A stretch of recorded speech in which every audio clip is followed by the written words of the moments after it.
again, welcome to Homestead Corner. I'm Ginny, and today I have got a cheesy chicken and broccoli skillet meal in a jar to fill up that pantry with ingredients you probably already have in your home.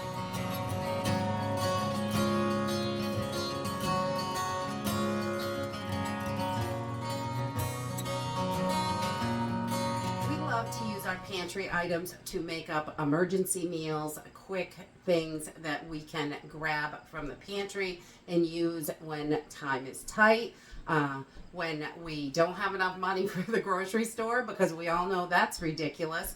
And getting things at the grocery store can be difficult, and it can be really, really expensive lately. So whatever we have in the pantry, we are pushing more and more to use those items and have them ready to go, whether it's for a quick, easy meal or an emergency situation. This can be done in a mason jar, a quart-sized mason jar I'm going to use today, or you can do it in a Mylar bag if you want this meal to be something you can take on the go, because it's just add water. There are some variations, and I will go over that you can switch this up and make it more like a chicken helper type thing, and then add a can of chicken. You could do that as well if you don't have freeze-dried chicken, or if you just want something to use up that canned chicken, because we've got it in the pantry, definitely. So we're just going to use a few freeze-dried ingredients. You can definitely use dehydrated for this. It will work just as well. I'm going to use some instant milk. Any brand will work. Some freeze-dried cheese. Just some elbow macaroni. You can use any pasta in here. The smaller noodles, you're going to get more noodles in the jar. So I like the macaroni, elbow macaroni. It's really cheap. We have tons of it kicking around. Also, some freeze-dried or dehydrated broccoli will work for this. And freeze-dried chicken, if you want to put it in the can. But if you want to use this more like a chicken helper, you can leave that out, and I will talk about the adjustments at the end. So let's jump in and get started. We love these emergency meals because they're just add water, and they really are quick and easy, and you can adjust the flavoring to exactly what you and your family like. So I love that. So we're going to start off with about 1/3 of a cup of instant milk, and any brand's going to work. I just happen to have tons of the Thrive because that's what we like. So 1/3 of a cup of your instant milk in your jars.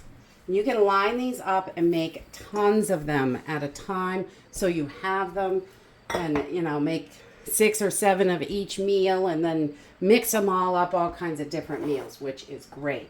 And then we're going to come in with a 1/2 cup of our cheddar cheese here, and this is delicious. It hydrates really well and melts wonderfully, and I love that. So we got about a 1/2 cup of cheddar cheese. We'll pour that right in.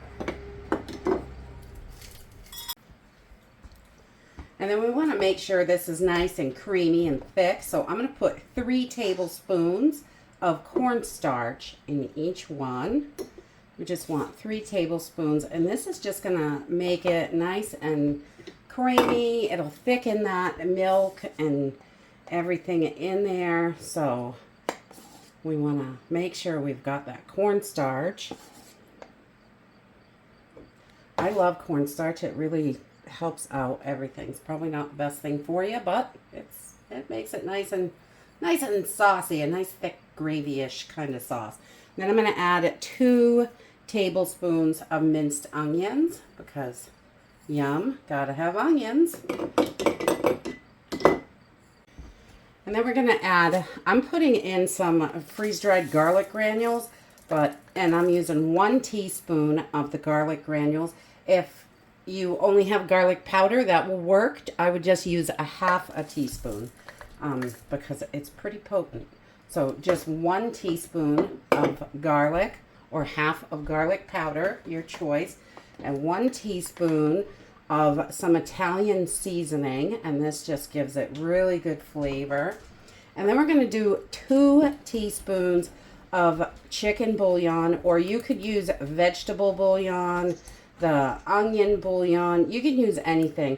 If you plan to use this with beef, you could, or pork, you could put beef bouillon in here also. It will change up your flavor a little bit, but it will make it more versatile for other meals. You could just mark it for beef or pork, and that way you are sure.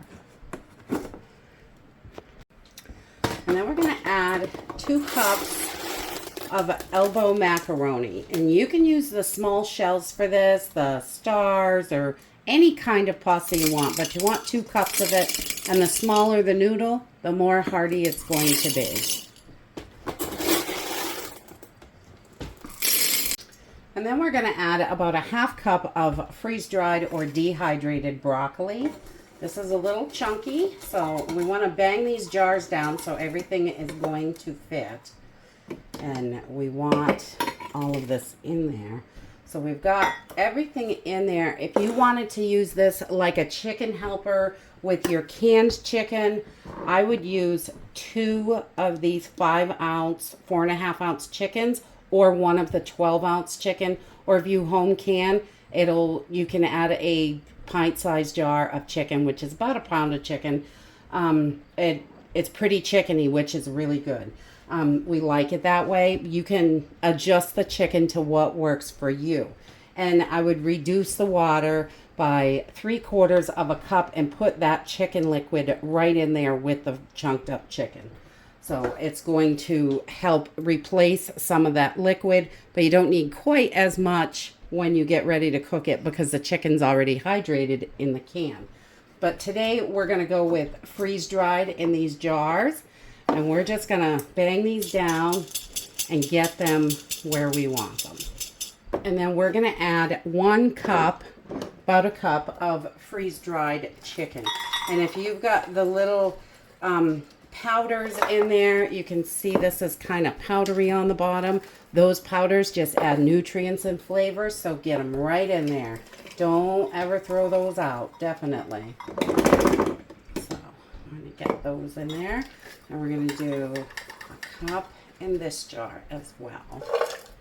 So I always love using those powders. Sometimes I put them in a can from the vegetables and put them all in 1 can, and then you can use them in your soup broth or casserole, and they work really well. That way you have 0 waste for this. We don't want to be wasting this stuff. Everything costs way too much. And once you have your jars all full, you can put an oxygen absorber in the top, and you just want to make sure you have enough space for that. Put your lid on it, and that is going to seal your jar. You could use a vacuum sealer. You can put these in Mylar bags and seal them with your oxygen absorber. Any way you want to do it, you just want to make sure these are airtight so they last the very longest they can in your pantry. With freeze-dried foods, this is going to last well over a decade, no problem. But if you are using dehydrated foods, I would plan on about 5 years. You just want to make sure everything is staying nice and sealed up in your pantry. And I just write on the top what we have, and we're going to jump over to the stove and cook one of these up. Okay, to get this started, we've just put 5 cups of water into our skillet. This is a 10-inch skillet, and it is nice and full. And I am just going to take my whisk and make sure all these powders aren't clumpy or anything. I like to use a whisk whenever there's powders in there, because you don't want that big dry clump in your food. It doesn't taste good. So I have this on a medium heat, and I want to bring this up to a boil. And once I get to a boil, we're going to turn it down and simmer it for about 10 minutes. If you're using this as a chicken helper and you're going to add your canned chicken, you can drain your juice in there with your water. And then I add the chicken a little bit later just because it's all cooked and it doesn't have to rehydrate. It already is. Once this starts bubbling real good, then I throw the chicken in so it can absorb some of them seasonings and get that flavor all good together. But I let it get nice and bubbly first. Okay, once we have a good boil on here, I'm just going to come in and give this another stir. We don't want this to stick, and I'm going to turn this down. And for the next 10 minutes, while we are simmering this, I am going to stir it occasionally. We don't want it to stick on the bottom. We want this to be nice and delicious. So we will pretty much leave the cover off for the rest of it just to make sure we can get in here. I do put it on here and there just to hold that heat and keep her cooking.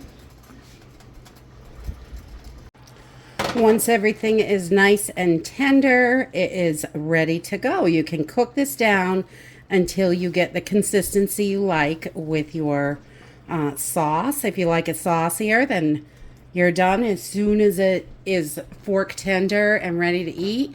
Or you can cook it down and make it so it's not quite so saucy, but this is how we like it. So we're going to turn this off, give it about 5 minutes, and then we'll give it a try. And that's it. It is really super simple and easy. These meal in a jars only take minutes to put together, and you can have a ton of them on the shelf ready to go for emergencies. And you can definitely mix this up. If you do not want chicken in there, you can totally skip the chicken, add more veggies, and just have veggies and cheese with noodles. It's totally up to you. And you can adjust it to exactly what your family likes, and you don't have to worry about any of those ingredients that you're not sure of. And this is just so simple to put together, easy to cook. We're just adding water and simmering it for a few minutes. That's all.